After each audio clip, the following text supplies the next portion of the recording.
Hello students, जैसा कि हमें पता है कि हम पढ़ रहे हैं सेकंड आपका चैप्टर पद्मावत का मानसरोवर खंड, जिसकी रचयिता हैं मलिक मोहम्मद जायसी। तो मानसरोवर खंड हमने कंप्लीट कर लिया है। अब हम इसके रचयिता यानी कि इनके जो कवि हैं मलिक मोहम्मद जायसी, इनके बारे में पढ़ेंगे। तो मलिक मोहम्मद जायसी जो है वो भक्ति काल की निर्गुण प्रेमाश्रयी शाखा में मलिक वंश के कवि हैं। जायसी अत्यंत उच्च कोटि के सरल और उदार सूफी महात्मा थे और हिंदी के प्रसिद्ध सूफी कवि, जिनके लिए केवल जायसी शब्द का प्रयोग भी उनके उपनाम की भांति ही उनका प्रयोग किया जाता है।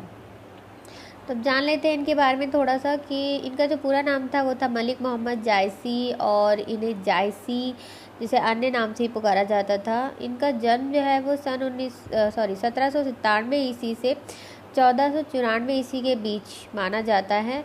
और रायबरेली में, जो कि उत्तर प्रदेश में है, वहाँ पर इनका जन्म स्थान भी माना जाता है। मृत्यु हुई थी लगभग इनकी 5 रजब 949 हिजरी यानी कि 1542 ईस्वी के आसपास इनकी मृत्यु मानी जाती है।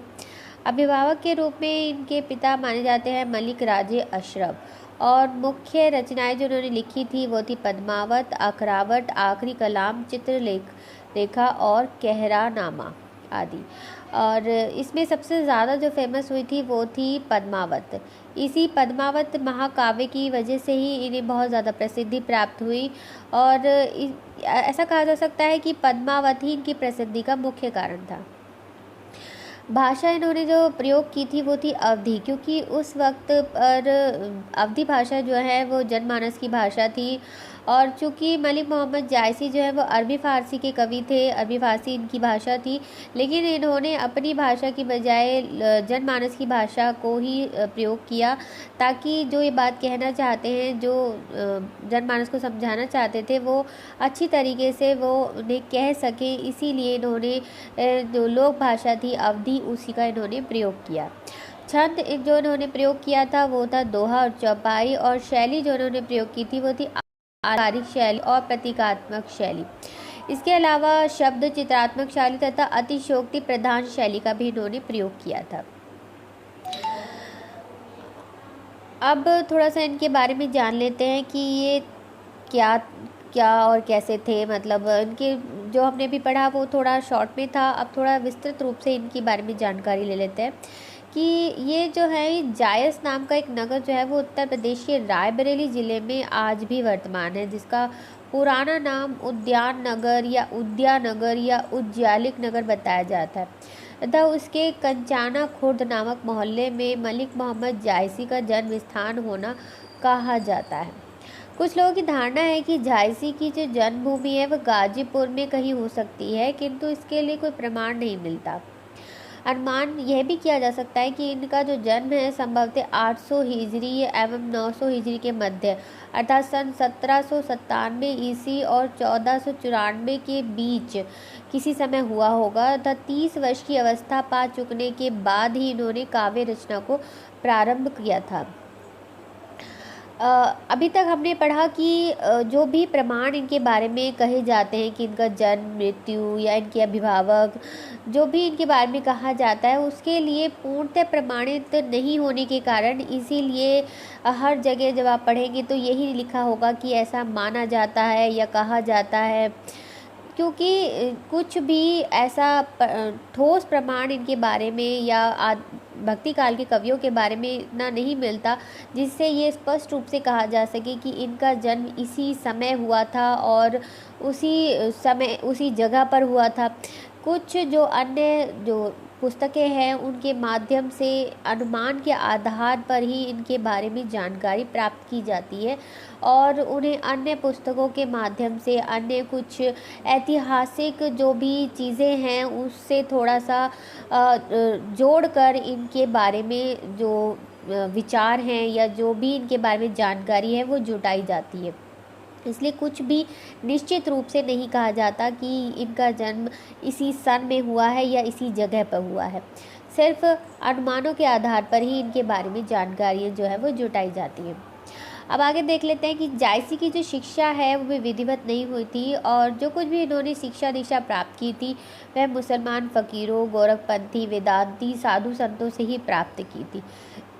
वेदांती साधु संतों से जो भी इन्होंने शिक्षा प्राप्त की थी उसी का असर इनके काव्य में भी दिखाई देता है, जिससे पता चलता है कि इनकी जो जानकारी है वो थोड़ी कम है, क्योंकि इन्होंने बहुत सी जगह कहना चाहिए कि थोड़े से त्रुटिपूर्ण उल्लेखों का वर्णन किया है हिंदू धर्म के बारे में या उनके देवी देवताओं के बारे में, जन्म के बारे में।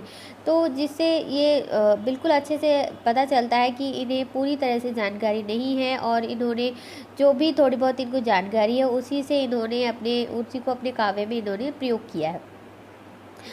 और इनके बारे में, इनके जो माता पिता हैं उनके बारे में भी कुछ खास जानकारी नहीं मिलती है। साथ ही इनके जो ये प्रसिद्ध सूफी शेख मोहिनी यानी कि मोहम्मदीन चिश्ती के ये शिष्य थे, और शेख मेहंदी और मुबारक शाह भी आपके दीक्षा गुरु थे।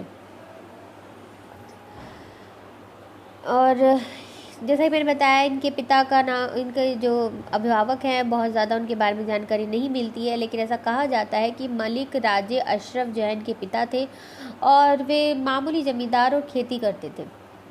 जायसी जो है वो सैयद अशरफ को प्यारे पीर मानते हैं और स्वयं को उनके द्वार का मुरीद बताते हैं। ये भी कहा जाता है कि बाल्यावस्था में शीतला माता के प्रकोप से उनकी बाईं आँख और बायां कान जाता रहा।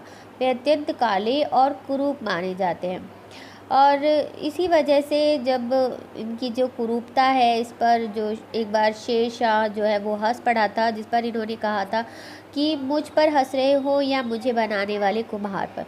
यह सुनकर शेर शाह जो है वो बहुत लज्जित हुआ था और उसने क्षमा याचना भी की थी। इसके अलावा अमेठी के नरेश राम सिंह की भी इन पर बहुत बड़ी श्रद्धा थी। और मलिक मोहम्मद जायसी के 7 पुत्र थे, और दुर्घटना में उनके 7 ही पुत्रों की मृत्यु हो गई थी, जिसके बाद ही इन्होंने अपना गृहस्थ जीवन त्याग दिया और सूफी संत बन गए। इनका देहांत 1542 के आसपास माना जाता है, और कहा जाता है कि इनका देहांत अमेठी के आसपास के जंगल में हुआ था। अमेठी के राजा ने इनकी वहीं समाधि बनवा दी थी, जो अभी भी वहीं है।